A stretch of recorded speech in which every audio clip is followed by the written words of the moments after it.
Thanks for stopping by the Minnesota Black Robe Regiment channel. I want to start today with this really brief thank you.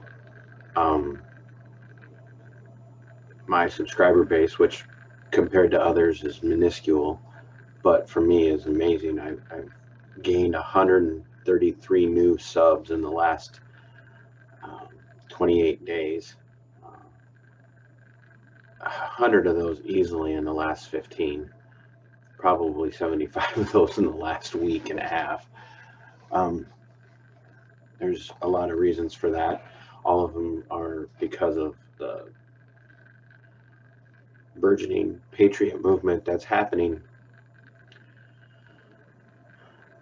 One of the things that I've been talking to people about for the last 2 weeks is what a grassroots movement needs to look like right now in the state of Minnesota.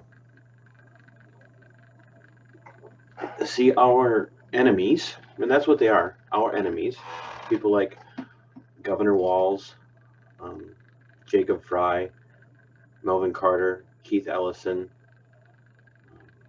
the Democratic control or the Democrat controlled House of Representatives that continues to usurp their constitutional roles in favor of keeping power and continuing to hand more and more power to Commissar Tim Walz. Those are our enemies. They're our enemies. They are our political enemies. I don't have a problem saying that.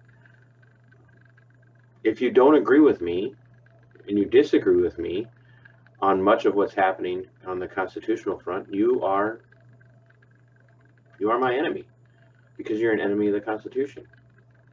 Now, being enemies doesn't mean we have to be violent towards one another. That's a Antifa tactic because that's what they do first. They go straight to violence. They do not use logic. They don't use reasoning. They don't use communication skills. They use verbal shaming, violence, and cultural and societal shaming, which is why their only answer to the patriot movement is to say, oh, you're Nazis, oh, you're racists. It doesn't mean anything anymore. So what do we do with the grassroots movement? We have to understand that in a grassroots movement, it takes time. There are so many people right now saying, what are we going to do? We have to do something now. And you're right, we do have to do something now, because the time to have started was a long time ago. And if anybody who knows me has been paying attention to me for the last several years, I've been talking about this and warning people about this for a long time. I guess what I need us to think about, what I need you to think about, because I've been thinking about this and I think this is very important. No, I know this is very important. It's not just a thought. What we need to be thinking about is, where are we going to have the most impact? Within Christianity, there's a doctrine known as the doctrine of the lesser magistrate. And what this doctrine teaches and what this doctrine presupposes is that the locale of the people determines the power of the governing authority. Now, that's probably a really poor synopsis, but what it boils down to is, on the local level, the magistrate, the elected servants, if you will, the people in positions of governing office are the highest authority, as they represent we the people. So I will continue to urge people to gather on Saturdays in St. Paul, whether it be at the governor's mansion or whether it be at the State House.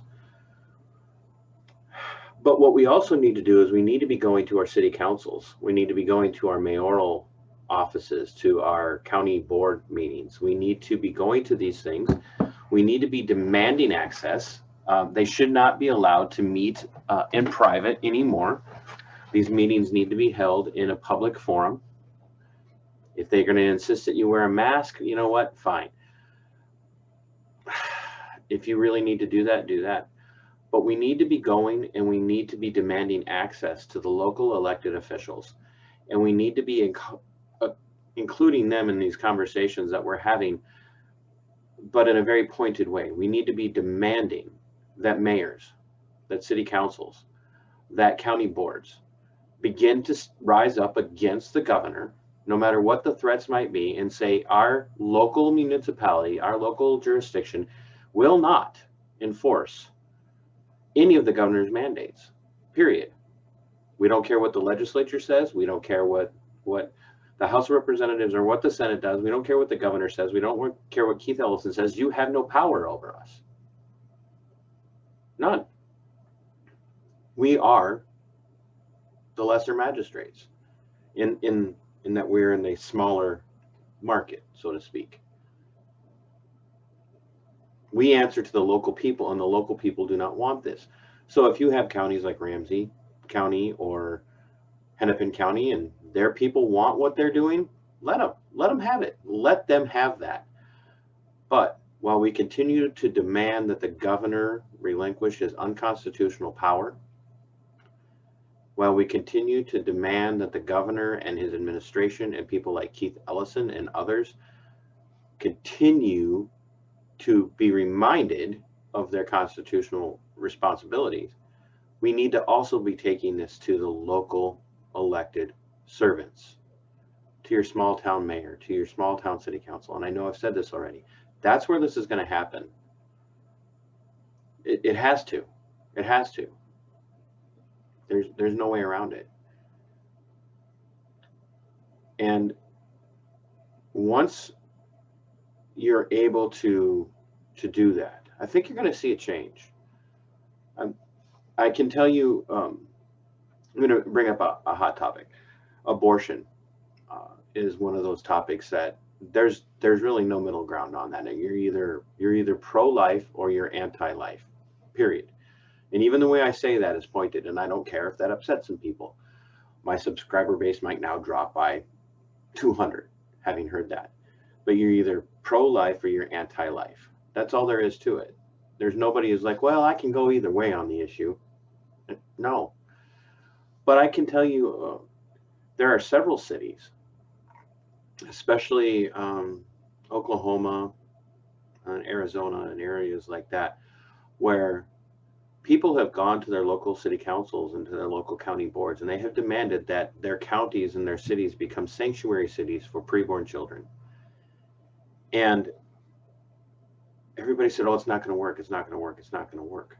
But it has led to a grassroots movement where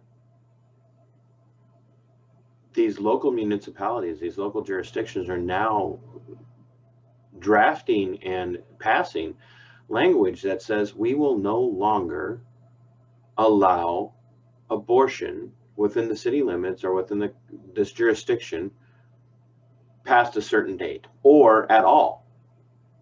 We're going to legislate it out of our district, out of our area. Now, that doesn't end abortion everywhere, but that's taking a stand. And we've also seen this play out on the progressive left side, where we've had counties and cities declare themselves sanctuary cities for illegal aliens, where they will not enforce the law about immigration, actual laws, not executive orders, actual laws. And that has come from the grassroots. People have rose up and said, we want this. Now, do I agree with it on that level? No, but they're at least doing something, and that's what we need to do, patriots. We need to rise up on the local level, continue to do what we do in the cities, in the Twin Cities, in St. Paul, at the governor's mansion, the people's mansion, at the Capitol building, on the Capitol grounds, things like that. We need to continue to do that. We need to put pressure on the governor. We need to put pressure on the leftist progressives in the Minnesota House of Representatives, especially. But we also need to be putting pressure on local magistrates. We do. It works. It absolutely works. It's got to be a two-pronged approach. It's got to be a two-pronged assault. We got to get them at both sides. And there are people in your community that agree with you. So take heart, be encouraged, and above all, resist tyranny. It is your duty. Sic Semper Tyrannis.